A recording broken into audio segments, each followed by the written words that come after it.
बिस्मिल्लाहिर्रहमानिर्रहीम। अस्सलाम वालेकुम students and welcome back to my channel. Last video में हमने जो डिस्कस किया था चैप्टर नंबर 2 हमने स्टार्ट किया है और चैप्टर नंबर 2 में हमने मेमोरीज़ को स्टार्ट किया था। मेमोरी का जो हमारे पास टॉपिक था, मेमोरी हमने देखी कि मेमोरी क्या है, कितने टाइप्स की मेमोरी हैं और साथ में हमने मेमोरी की करैक्टरिस्टिक्स देखी। करैक्टरिस्टिक्स कंप्लीट होने के बाद नेक्स्ट हमारे पास जो टॉपिक है वो है मेमोरी टर्मिनोलॉजीज़ का। What is memory terminologies? Memory terminologies क्या है? मेमोरी टर्मिनोलॉजीज़ वो चीज़ है कि आपने जो मेमोरी को मैयर करना होता है या आपके पास कोई चीज़ है उसका आपने वेट मैयर करना है, तो आप किस सेंस में कर सकते हैं, किस टर्म में कर सकते हैं, उसको आप कहते हैं मेमोरी टर्मिनोलॉजी। फॉर एग्ज़ाम्पल मेरे हाथ में ये 4 मार्कर्स हैं। अगर मैं इसका एक का वेट करता हूँ तो ये मुझे किस में बताएगा? ये मुझे ग्राम में बताएगा, ये मुझे केजी में बताएगा, ये मुझे 1 kg 2 kg समथिंग जितना भी इसका वेट होगा ये मुझे बता देगा कि इसका इतना वेट है। तो ये क्या है? ये केजी क्या है, ये ग्राम्स क्या हैं? दीज आर द टर्म्स जिसमें हम किसी भी चीज़ को मैयर कर सकते हैं। तो इसी तरह कंप्यूटर के अंदर जो डाटा आप रखते हैं तो उस डाटा के अपना एक वॉल्यूम होता है, अपना एक वेट होता है। उस वॉल्यूम को, उस वेट को जो हमने मैयर करना होता है, जिस टर्म्स में मैयर करना होता है, उसको हमने सिंपल नेम दिया है मेमोरी टर्मिनोलॉजीज़ का। तो आइए देखते हैं कि मेमोरी टर्मिनोलॉजीज़ हमारे पास कितने टाइप्स की हैं, कौन कौन सी हैं और उनमें क्या डिफरेंस है। वो तमाम चीज़ें हम आज के लेक्चर में डिस्कस करने जा रहे हैं। सबसे पहली चीज़ जो मेरे पास यहाँ पे लिखी हुई है वो है जी बिट। बिट क्या है? बिट सबसे स्मॉलेस्ट यूनिट ऑफ मेमोरी जो हम कहते हैं वो हमारे पास बिट होता है। सबसे स्मॉलेस्ट यूनिट जो मेमोरी का होता है कंप्यूटर मेमोरी के अंदर, उसको हम क्या कहते हैं? बिट कहते हैं। बिट क्या हो सकता है? बिट एक वक्त में या 0 होगा या 1 होगा। 0 एंड 1 ये 2 बिट्स हैं। अगर मैं कहता हूँ 0 तो ये एक बिट है, अगर मैं कहता हूँ 1 तो ये दूसरा बिट है। 2 अलग अलग बिट्स हैं। तो हम यहाँ पे डिफिनीशन में हम डिस्कस कर लेते हैं। हम देखते हैं कि क्या लिखा हुआ है कंप्यूटर बिट की डिफिनीशन में। The smallest unit in a digital computer is called a bit. The smallest unit of memory, मैं यहाँ पे लिख देता हूँ smallest unit of memory in a digital computer is called a bit. सबसे छोटा यूनिट जो होता है उसको हम क्या कहते हैं? उसको हम बिट कहते हैं। नेक्स्ट हमारे पास दूसरा पॉइंट जो मैंने आपको अभी जनरली बताया, अ सिंगल बिट रिप्रेजेंट 0 और 1। या हमारे पास बिट एक वक्त में 0 होगा या एक वक्त में वो 1 होगा। दोनों इकट्ठे नहीं हो सकते। अगर दोनों इकट्ठे हो गए इट मीन्स कि ये फिर 2 बिट होंगे। लेकिन हम कहते हैं कि सिंगल बिट जो है वो या 0 होगा या 1 होगा। थर्ड पॉइंट हमने बिट का क्या लिखा है? The bit 0 represents of state and the bit 1 represent on state. यहाँ पे हमारे पास 2 ऑफ एंड ऑन स्टेट्स की बात आ गई है। ये क्या चीज़ है? जो हमारे पास कंप्यूटर की मेमोरी होती है, कंप्यूटर की जो मेमोरी, मैं यहाँ पे रैम बनाने की कोशिश कर रहा हूँ। रैम का इंटरनल स्ट्रक्चर समहाउ कुछ हमारे पास इस तरह होता है। मेमोरी के अंदर छोटे छोटे क्या होते हैं? सेल्स होते हैं। ये मेरे पास सेल बन गए, छोटे छोटे सेल बन गए। अब ये सेल क्या है? इस सेल में क्या होगा? इस किसी सेल की स्टेट ऑन होगी, किसी सेल की स्टेट ऑफ होगी।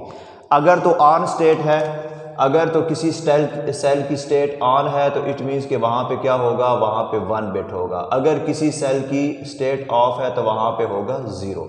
अगर मैं कहता हूँ इस सेल की स्टेट ऑन है तो मैं यहाँ पे क्या लिखूँगा? 1 लिखूँगा, जो कि रिप्रेजेंट करता है कंप्यूटर मेमोरी के अंदर कि इस सेल की स्टेट इस वक्त क्या है? ऑन है। तो हम कहते हैं 1 represent on state and 0 represent of state. तो यहाँ पे जो पॉइंट लिखा गया इसका ये मतलब है कि कंप्यूटर मेमोरी के अंदर मिलियंस ऑफ सेल्स होते हैं, मिलियंस ऑफ सेल्स होते हैं और हर सेल जो होता है वो कंटेन अ बिट होता है। हर सेल के अंदर एक ना एक बिट मौजूद होता है। वो एक ना एक बिट क्या होता है? या वो 1 होता है या 0 होता है। अच्छा जी, लास्ट पॉइंट इसमें हमने क्या लिखा हुआ है? Each memory cell in a computer contains a bit, जो कि मैंने आपको यहाँ पे अभी डायग्राम की मदद से समझा दिया है कि कंप्यूटर मेमोरी के अंदर जितने भी मिलियंस ऑफ सेल्स होते हैं उनके अंदर एक न एक बिट मौजूद होगा, या वो ऑन होगा या वो ऑफ होगा। तो ये हमारे पास क्या हो गया, बिट हो गया। तो ये था हमारे पास सबसे smallest unit of computer memory, जिसमें हमने देखा कि कौन बिट किसे कहते हैं, जो सबसे छोटा यूनिट होता है कंप्यूटर मेमोरी का। बिट की पहचान क्या है, बिट की रिप्रेजेंटेशन क्या है, तो बिट की रिप्रेजेंटेशन या 0 है या 1 है। बिट होते कहाँ पे हैं, बिट हमारे पास कंप्यूटर मेमोरी के सेल्स के अंदर मौजूद होते हैं। हर सेल के अंदर एक ना एक बिट हर वक्त मौजूद होता है, या वो 0 होगा या 1 होगा। 0 रिप्रेजेंट करता है ऑफ स्टेट को एंड 1 रिप्रेजेंट करता है ऑन स्टेट को। तो ये था हमारे पास बिट। अच्छा जी, नेक्स्ट हमारे पास आ जाता है जी बाइट।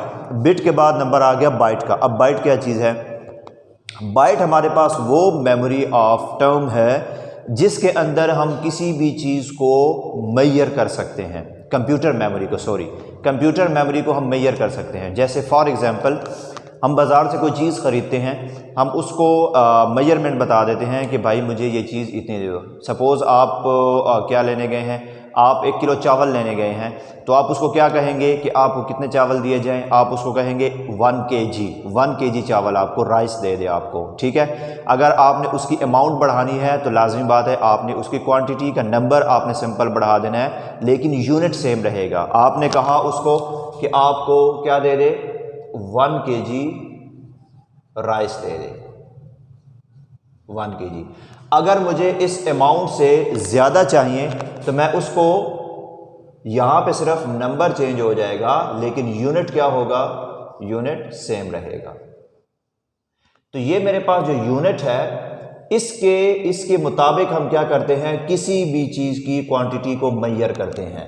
नंबर हमारे पास सिर्फ चेंज होते रहते हैं लेकिन यूनिट हमारे पास सेम रहता है। इसी तरह मेरे पास जो बाइट है, कंप्यूटर मेमोरी के डेटा को, उसके वॉल्यूम को, उसके वेटेज को जब हम क्या करते हैं, मेजर करते हैं, तो वो हम बाइट्स में करते हैं। यूनिट्स हमारा बाइट वाला सेम रहता है, सिर्फ उसकी नंबर क्या होते रहते हैं, इंक्रीज़ होते रहते हैं। जब वो नंबर किसी हद तक, किसी लिमिट तक पहुंच जाते हैं तो हम वहाँ पे यूनिट थोड़ा सा चेंज कर देते हैं।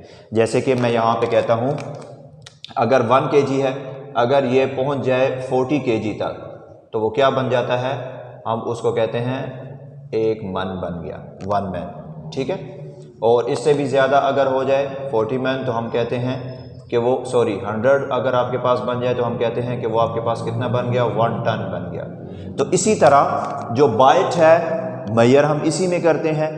बेसिक यूनिट हमारे पास क्या है, बेसिक यूनिट हमारे पास बाइट ही है, लेकिन जैसे वो किसी लिमिटेशन या किसी लिमिट तक पहुंच जाता है तो वहाँ पे जाके हमारे पास यूनिट का सर नेम जो होता है, जो स्टार्ट का नेम होता है वो चेंज होता है, लेकिन बैक साइड पे जो इनसाइड जो यूनिट होता है जिसके अंदर हमने मेजरमेंट की होती है वो उसका सेम रहेगा, क्योंकि वो बेसिक यूनिट है जो कि हमारे पास आम डेली लाइफ में हम kg का यूज़ करते हैं।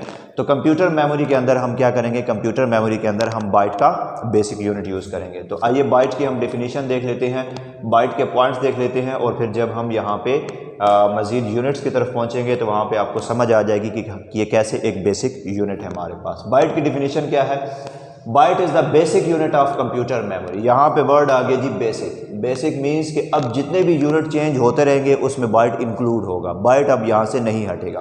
हमने कहा बाइट क्या है, बाइट क्या है, एक basic unit of computer memory है। दूसरी चीज़, it is a minimum piece of data process by CPU और प्रोसेसर। बाइट जो हमारे पास होता है उसका वेट इतना होता है या उसके डेटा का इतना वॉल्यूम होता है कि CPU उसको प्रोसेस कर सके। इसको समझाने के लिए मैं आपको एग्जांपल देता हूँ। एग्जांपल ये है कि सपोज़ आपके घर में एक AC लगा हुआ है, AC लगा हुआ है।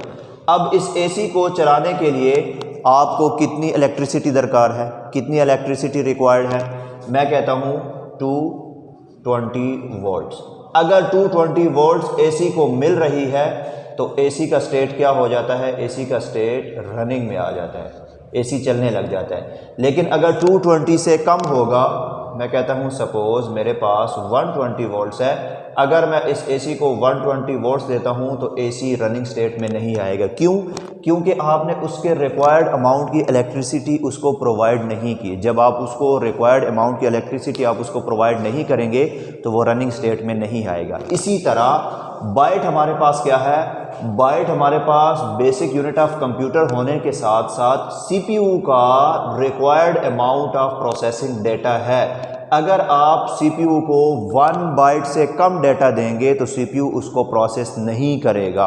तो इस पॉइंट का ये मतलब हुआ कि आपने अगर सीपीयू को कोई डाटा देना है तो आपने उसको मिनिमम अमाउंट ऑफ जो डाटा होगा आप उसको 1 बाइट दे सकते हैं। 1 बाइट से कम डाटा आप सीपीयू को नहीं दे सकते। अगर देंगे तो यही होगा, अगर आपने कम डाटा दिया तो वो रनिंग स्टेट में सीपीयू नहीं आएगा।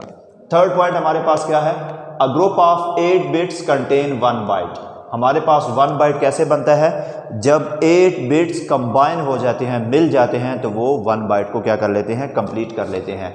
अब क्या है, ग्रुप ऑफ 8 बिट्स, तो मैं यहाँ पे कहता हूँ 0 0 0 0 4 1 1 1 1। अब ये मेरे पास क्या हो गए, 1 2 3 4 5 6 7 8 बिट्स हो गए।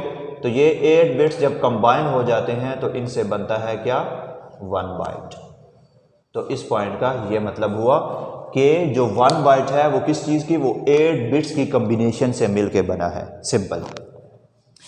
चौथा पॉइंट हमारे पास लिखा हुआ है, a byte is generally used to express the computer memory, जो कि मैंने आपको बता दिया। जैसे यहाँ पे मैंने केजी की एग्जांपल दी कि आपने कोई भी चीज़ ख़रीदनी होती है, कोई भी चीज़ आप बाज़ार से जाके ख़रीदते हैं तो आप एक यूनिट बताते हैं, एक्सप्रेस करते हैं कि आपको वो चीज़ इतनी क्वांटिटी में चाहिए, तो हमारे पास वो बेसिक यूनिट होता है। तो यहाँ पे कंप्यूटर मेमोरी को जब हम मेजर करते हैं या एक्सप्रेस करते हैं या हम बताते हैं, तो हम ये बताते हैं कि हमारा ये डाटा जो है वो इतने बाइट्स का है। सपोज़ आप एक फ्रेंड को मूवी दे रहे हैं या एक गेम दे रहे हैं, वो आपसे पूछता है कि इस गेम का या मूवी का कितना वॉल्यूम है, इसका कितना मतलब वेटेज है।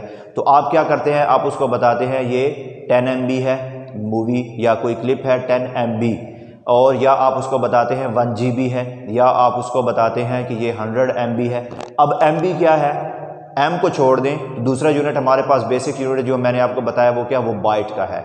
आप अगर GB कहते हैं तो इट मीन्स आप उसमें बाइट को इंक्लूड कर रहे हैं। आप अगर MB कहते हैं तो इट मीन्स आप उसके अंदर भी क्या कर रहे हैं, बाइट्स को इंक्लूड कर रहे हैं। तो इस वजह से हम कहते हैं ये पॉइंट कि a byte is generally use to express the computer memory, कि हम बाइट को ही यूज़ करते हैं कि जब हमने कंप्यूटर मेमोरी के किसी भी डेटा का वॉल्यूम बताना होता है तो हम क्या करते हैं, हम बाइट का ही यूज़ करके अगले बंदे को बताते हैं कि इतने MB GB TB का ये डाटा है आपके पास।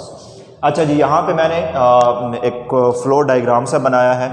तो इसमें क्या है, सबसे पहले बेसिक यूनिट हमारे पास बाइट है।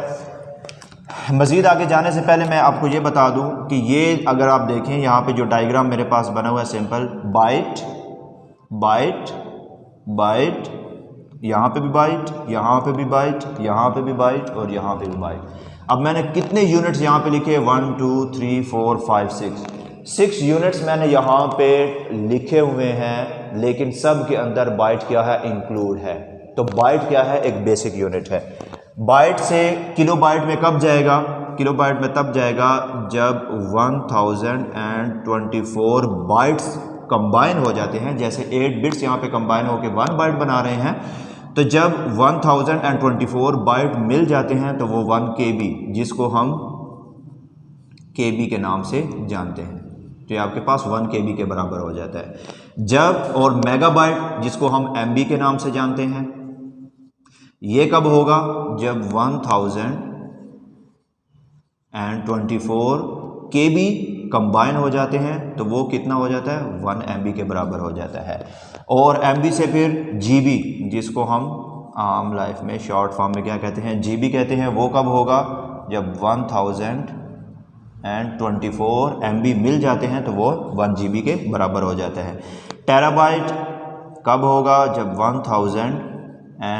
1024 GB कंबाइन हो जाते हैं तो वो 1 TB के बराबर हो जाते हैं। पेटाबाइट कब होगा, जब 1024 टेराबाइट TB मिल जाते हैं तो वो 1 PB के बराबर हो जाएगा। और लास्ट में हमारे पास एक्साबाइट कब होगा, जब 1024 पेटाबाइट कंबाइन हो जाएंगे तो वो हमारे पास 1 XB के बराबर हो जाएंगे, जिसको शॉर्ट फॉर्म क्या है, XB है, और जिसका फुल नेम एक्साबाइट है। तो ये था हमारा आज का टॉपिक, जिसमें हमने देखा कि मेमोरी टर्मिनोलॉजीज़ क्या है। मेमोरी टर्मिनोलॉजीज़ के अंदर फिर हमने ये देखा कि बिट क्या चीज़ है, कहाँ पे यूज़ होता है, कैसे सबसे स्मॉलेस्ट यूनिट है, कंप्यूटर सेल मेमोरी सेल्स के अंदर किस तरह यूज़ होता है। और उसके बाद फिर हमने देखा कि जब बिट से कंबाइन हो जाता है डाटा, 8 बिट कंप्लीट हो जाते हैं तो 1 बाइट के बराबर हो जाता है। बाइट क्या चीज़ है, जिस तरह हमने बेसिक पे उस पर थोड़ी सी डिस्कशन की कि कंप्यूटर मेमोरी का बेसिक यूनिट हमारे पास बाइट है। बाइट कितने बिट से मिलकर बनता है और बाइट को हम किस तरह एक्सप्रेस करते हैं। तो ये था हमारा आज का टॉपिक जिसमें हमने मेमोरी टर्मिनोलॉजीज़ को कंप्लीट किया। आई होप कि इंशाल्लाह समझ आई होगी। अब अगर फिर भी किसी का कोई क्वेश्चन हो तो आप हमें कमेंट्स में बता सकते हैं।